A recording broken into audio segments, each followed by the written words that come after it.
বিসমিল্লাহির রহমানির রহিম। হে সমস্ত জগতবাসী, আজ আমি শামীম আলী চিশতি আপনাদের সামনে যে আলোচনাটি নিয়ে হাজির হলাম, সেই আলোচনাটি হলো, আমরা পূর্বের গ্রন্থে জেনে এসেছি যে এই ইসলাম ধ্বংস করবে কে, এই ইসলামকে নষ্ট করবে কে এবং করেছিল কে। এই ইসলামকে নষ্ট করেছিল সে হলো সীমার যদি সেই নবীর সময় থেকে ধ্বংস করে থাকে কিংবা ইসলামকে নষ্ট করে থাকে, তাহলে সেই সীমার কিন্তু আজও আছে। তো এখন সীমারকে চিনব কি দিয়ে?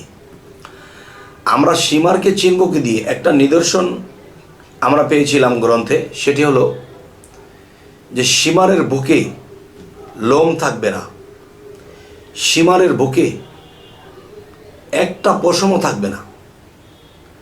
তাহলে এই পৃথিবীতে যদি আমরা চলাফেরা করি, সমাজে চলি, শহর বন্দরে গ্রামে চলি, তাহলে কিন্তু সীমার যে বিষয়টি, যে বহু মানুষ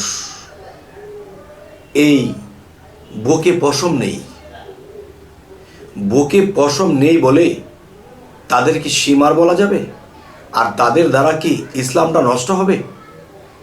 আসলে পৃথিবীতে অনেক আলেম আছে যারা ইসলামের পক্ষে, ইসলামকে বড় করার জন্য কথা বলে। দেখা যায় তাদের বুকেও লোম আছে কারো, আবার কারো টোটালেই কোনো লোম নেই, কোনো পশম নেই। তাহলে যাদের বুকে পশম নেই তারাও কিন্তু ইসলামটাকে জাগ্রত করার জন্য ওয়াজ করতেছে, মানুষকে ইসলামের পথে ডাকতেছে। তাহলে যার বুকে পশম নেই সে তো সীমার, তার দ্বারা ইসলামটা নষ্ট হবে। তাহলে আসলে যাদেরকে সীমার বলি, সীমারকে চিনব বুকে লোম নেই বলে, তবে এই কথাটি তো মানা যাচ্ছে না, প্রমাণ হচ্ছে না। পৃথিবীতে অনেক আলেম আছে তাদের বুকে একটা পশমও নেই। তাহলে আমরা কি বুঝবো? যে সীমারের বুকে লোম নেই, পশম নেই, তাহলে সেই সীমারকে আমরা কি করে চিনব? আজকের যে আসল আলোচনাটি করব, সেই আলোচনাটি অবশ্যই মন দিয়ে শুনবেন। দেখেন যে এই ইঙ্গিতটা কোথায় করেছে আর মানুষ কোথায় বুঝতেছে, এই বোঝা কিন্তু এখনও অনেক মানুষেরই হয়নি। তাই যাদের বোঝা হয়নি তাদের জন্য আজকের এই আলোচনা। দেখুন, এই পৃথিবীতে অনেক মানুষ শরীয়তের ইবাদত করতে করতে করতে করতে অনেক উচ্চস্তর লাভ করেছে। তরিকতে, মারিফত, হাকিকতের দেশে কোনো মানুষ সাধনা করতে করতে আল্লাহ পর্যন্ত অনেকখানি পৌঁছে গেছে। কিন্তু দেখা যায় এরপরেও লোকটি পথভ্রষ্ট হয়ে যায়, সেই লোকটির লোভে লোভান্বিত হয়ে যায়, সেই লোকটি কেমন জানি হয়ে যায়, যেন পথভ্রষ্ট হয়ে গেল এবং পথ হারা হয়ে গেল। এবং সেই লোকটি সে নিজে তো খারাপ হলো, ইসলামের পথ থেকে বাইরে চলে গেল। তাছাড়া বোঝা গেল কি, যে তারা এমন একটা অবস্থানে চলে গেল যে পথভ্রষ্ট হয়ে গেল।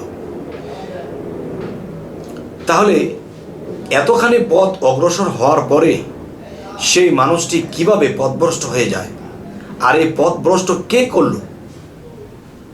আজকের ব্যাখ্যাটি অবশ্যই জ্ঞানীদের জন্য আকর্ষণীয় এবং জ্ঞানীদের জন্য বিরাট এক নিদর্শন। দেখুন, একজন সাধক আল্লাহর পথের সাধনা করতেছে, একজন মুসল্লি আল্লাহর পথে ইবাদত করতেছে, আল্লাহকে সেজদা করতেছে। এই সেজদা করতে করতে সে একটা জায়গাতে পৌঁছাবে। একজন সাধক আল্লাহর পথে সাধনা করতে করতে আল্লাহ পর্যন্ত পৌঁছাবে, কিন্তু পৌঁছানোর আগে হোঁচট খেয়ে সে পথভ্রষ্ট হয়ে যায়। এবং এই পথভ্রষ্ট কে করে? সেই সীমার করে। সীমারকে সেটি হলো, দেখুন যে পৃথিবীতে অনেক উচ্চস্তরে একজন মানুষ চলে গেছে, সেই মানুষটি আল্লাহ ছাড়া কিছু বোঝে না। সেই লোকটি দেখা গেছে একটা সুন্দর নারী, তার রূপে সে আত্মহারা হয়ে গেছে, তার রূপে সে ডুবে গেছে। তার সমস্ত সাধনা পিছনে পড়ে গেছে, আল্লাহ রাসূলকেও ভুলে গেছে, সেই সুন্দরী নারীর রূপে সে মত্ত হয়ে গেছে। যে কখনো বলতো আমি বিবাহ করব না, যে কখনো বলতো আমি এসবের ধারে কাছে যাব না, কিন্তু একসময় সে সেই সুন্দরী নারীর পিছনে ছুটেছে এবং সে একসময় আল্লাহ রাসূলকেও ভুলে ফেলেছে। তখন কি হলো? একটা নারীর পিছনে দৌড়াতে যাইয়া সে এত বড় আল্লাহ ভক্ত, সে পথভ্রষ্ট হয়ে গেল। তাহলে দেখেন, একটা ভালো মানুষ চরিত্রহীন হয়ে যায় একটা নারীর কারণে।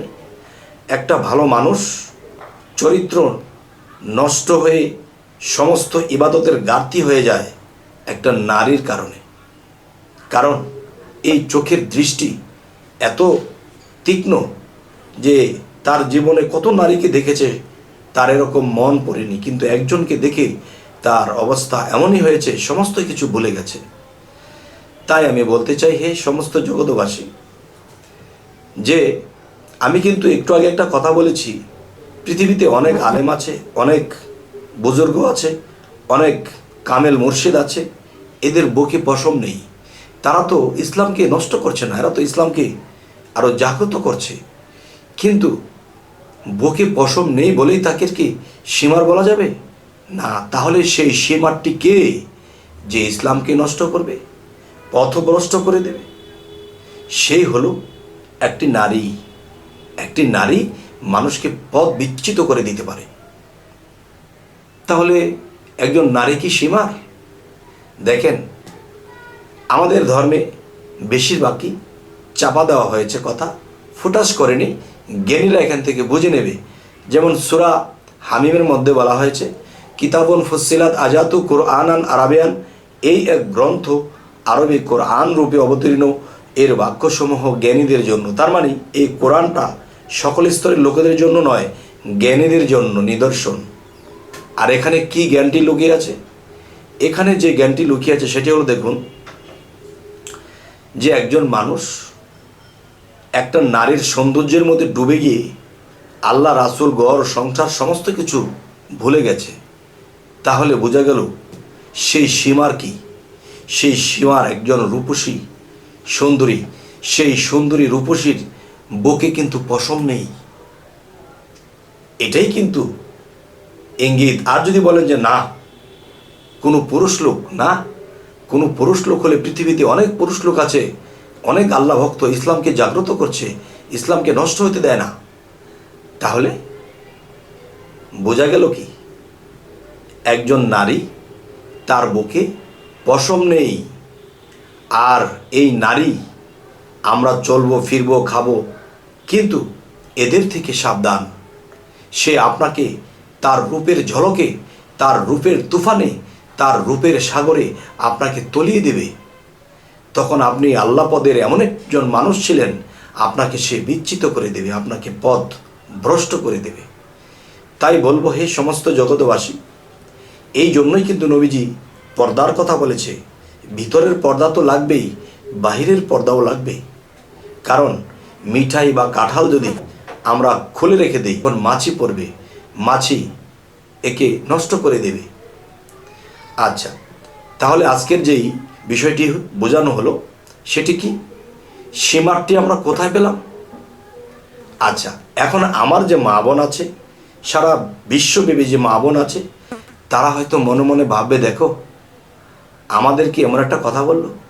দেখেন, যে সীমারের বুকে পশম নেই, সেই ধ্বংস করবে শান্তি, সেই নষ্ট করবে শান্তি। তাহলে আপনি মা, আপনি বোন, আপনাদেরকে বলছি না, দেখবেন এই পৃথিবীতে অনেক ঘটনা ঘটতেছে যে কোনো সুন্দরী রূপসীর রূপে সে আত্মহারা হয়ে সমস্ত কিছু ভুলে গেছে, জায়গা জমি ভুলে গেছে, বাবা মা ভুলে গেছে, আল্লাহ রাসূল ভুলে গেছে। তাহলে বোঝা গেল একজন নারী সুন্দরী রূপসী, সে একজন মানুষকে পথে তুলে আনতে পারে, আবার সে একজন মানুষকে সে ডুবিয়ে দিতে পারে। তার রূপের আগুনে, তার রূপের গভীরত্ব একজন মানুষকে আল্লাহর পথে আনতে পারে, আল্লাহর পথ থেকে বিচ্যুত করতে পারে। আচ্ছা, তাহলে আজকের যে আলোচনাটি আপনাদের সামনে কি বোঝাতে চাইলাম, যে সীমার এই ইসলামকে নষ্ট করে ফেলবে। আর সেই সীমার কোথায় গিয়ে পড়ল? যদি পুরুষের মধ্যে যাই মিলে না, যদি নারীর কাছে আসি তাহলে নারীর বুকে পশম নেই। আজকের এই আলোচনাটি আপনাদের কাছে কেমন লাগলো? আপনাদের কাছে কথাটি কি আমার প্রযোজ্য হলো? যদি আমাদের এই চ্যানেলের আলোচনা যদি ভালো লাগে, এবং অবশ্যই কমেন্টে জানাবেন আমার কথাগুলো কি সঠিক না ব্যাঠিক। আমাদের চ্যানেলটিকে সাবস্ক্রাইব করে নেবেন, পরবর্তীতে যেন ভালো আলোচনা এনে দিতে পারি। তো সকলেই ভালো থাকবেন। আল্লাহ হাফিজ।